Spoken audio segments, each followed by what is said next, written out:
Hi channel viewers, it's INDY361 here, and here's a look at one of the newer toys that's been added to my collection. This is the Samsung Gear VR unit, for those of you who may not be familiar with it. For those of you who are, well, you know it's basically a mobile version of the Oculus Rift. This thing's been a blast to play with. I've had a whole lot of fun. There are some really painful growing pains that go along with buying technology like this. The main one being a lack of any really AAA software. Now, some of the games and demos that come with it are pretty impressive, although for the most part, most of them are very short. So, you know, we need Samsung and Oculus, the two, whoever, to get on the stick and bring us some sort of football game. We don't care if it's Madden or not. We just want a good VR football experience. We want a basketball experience. We want racing experiences. We want something that justifies the purchase of a $800 phone, depending on where you get it, the Note 4, which is required for the unit, as well as the other $200 required for the Samsung Gear VR headset itself. Now, one of the things that seems to be a very popular issue with this thing is the heat problem. So I've come up with my own personal solution that I felt was probably the best way for me personally to maintain the integrity of the Gear VR without, you know, damaging or literally drilling in any of the original parts or pieces, while at the same time being able to cool the unit. Because, you know, you never know. One day I might decide to upgrade with Samsung coming out with a newer version of it with the Galaxy S6. I might decide I want to move with maybe an HTC Vive or whatever. You know, I don't know. Then again, I may decide to keep it. But one thing's for sure, if you get in game for long hours with a Gear VR, you're going to run into the issue of heat. Rumor has it that the newer version of this thing for the S6 will probably have built-in cooling, possibly a fan. Well, guess what? I don't have an S6. So I'm going to have to make do with what I got. One of the first things I did was go to my local cell phone store and look for a spare back to my Note 4 phone, because here's the original that it came with, but I didn't want to really destroy it in case I decided to trade or upgrade my Note 4. So I went and found another back for it and drilled holes in it.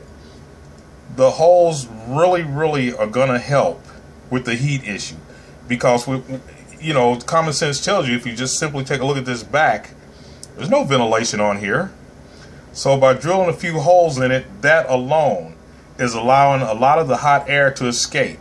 And again, I have my original cover, which has no damage whatsoever. So if I actually want to use the phone as a phone, which at this time I do not, but if I did want to actually use it as a phone, hey, it could go back to its original look and all. But because I pretty much leave it mounted inside the headset, well, this I think really has helped with lowering the temperature, because a lot of heat is generated, and it seems to primarily come from the battery. And then I drilled a couple holes, as you can see about right here, which is right along the area where the SD card would fit, and that's a 128 gig memory stick. And I'm pretty sure when you pile it on that memory stick, that probably generates a little heat too. And well, overall, I think this is really going to help.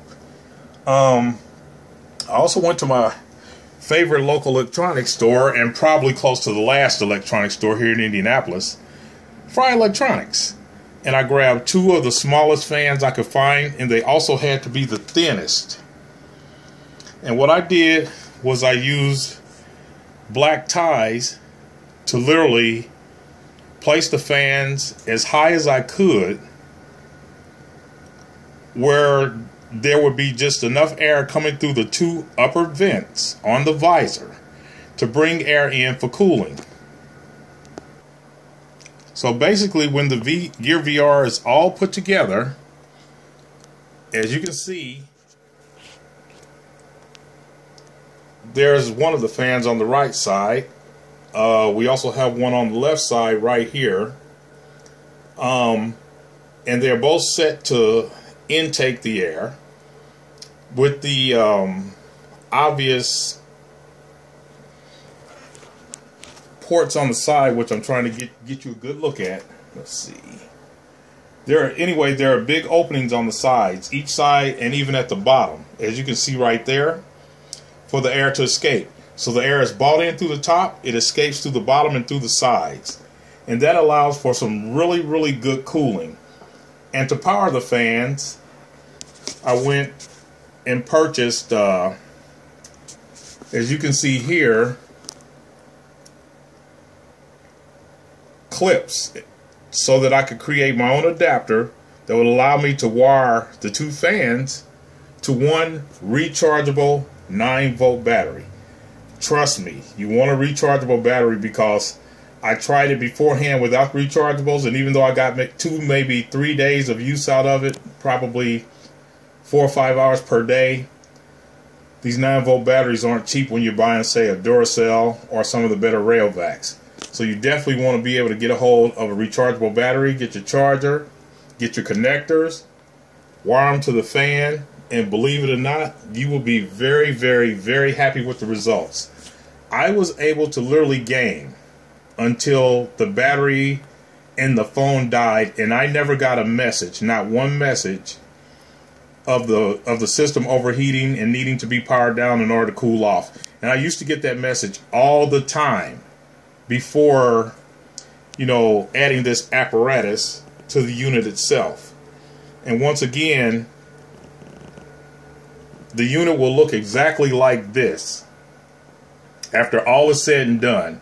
And if you decide, hey, I don't want this mod on my unit because I want to trade it, sell it, or just put it away, or run it as it was originally from the factory, you can simply unstrap the fans from the top. I just use simple ties to strap the fans on the top.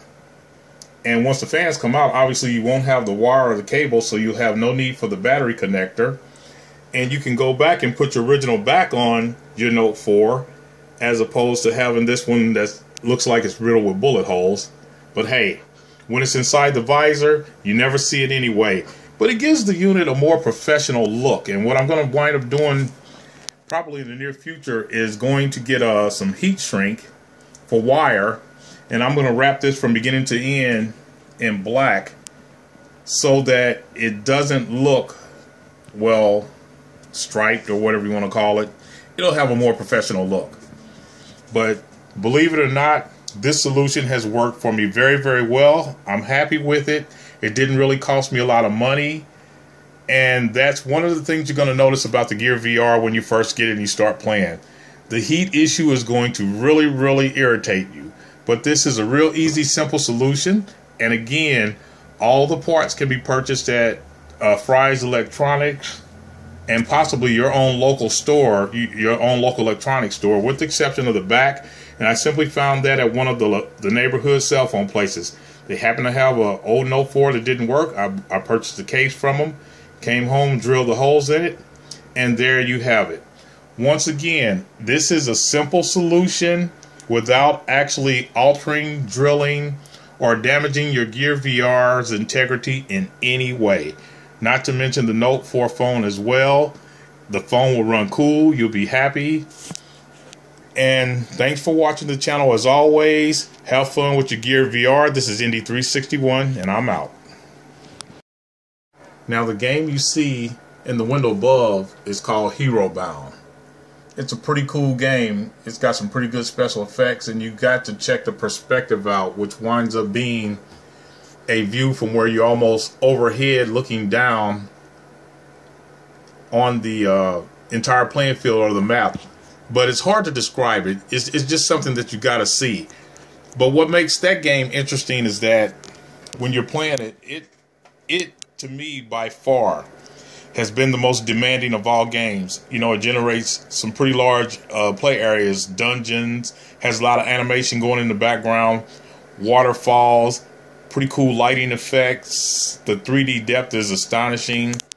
That being said, though, it's taxing on the processor and the battery. That game right there to me, is the one that truly will let you know whether or not your cooling solution is working. Again, last night I was able to play Hero Bound for a couple hours, for quite a few hours actually, until my battery actually, the unit gave me a warning saying your battery is low, it needs to be charged, blah, blah, blah, blah. And during the time, and I mean the entire time that I was playing Hero Bound, I never got the overheat message.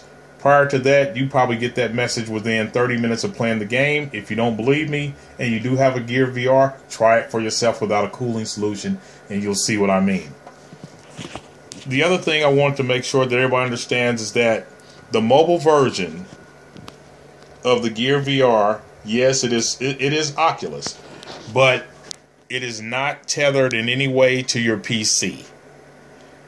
Now, I've been working on a few, ways of sending the PC games to the Samsung Galaxy phone, but there's no way at this time to do it through the Oculus environment. It has to be in Google Cardboard mode in order for you to do that. In Cardboard mode on the Oculus is not, let's just say, it brings things a little bit closer than you expect, and many times on the Gear VR, when in cardboard mode, things just appear to be too close, sometimes even distorted.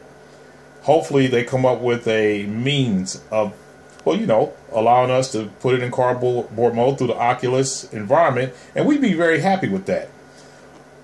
Samsung, if you are listening, or Oculus, or whomever may concern, for the love of God, please get YouTube going on this thing. You know how cool YouTube would be looking in a VR environment? And even if you can't initially give us the 360-degree VR environment or whatever, at least give us the ability to look at the 3D YouTube videos through the Oculus environment. You have probably, without a doubt, the best cinema experience I have ever seen when looking at the Oculus, looking through the Oculus Cinema. That thing has to be seen to be believed. It has to be experienced. And with a good set of headphones, it's actually mind-blowing. You have so much potential, Samsung, Oculus. You can really, really take a VR to the next level.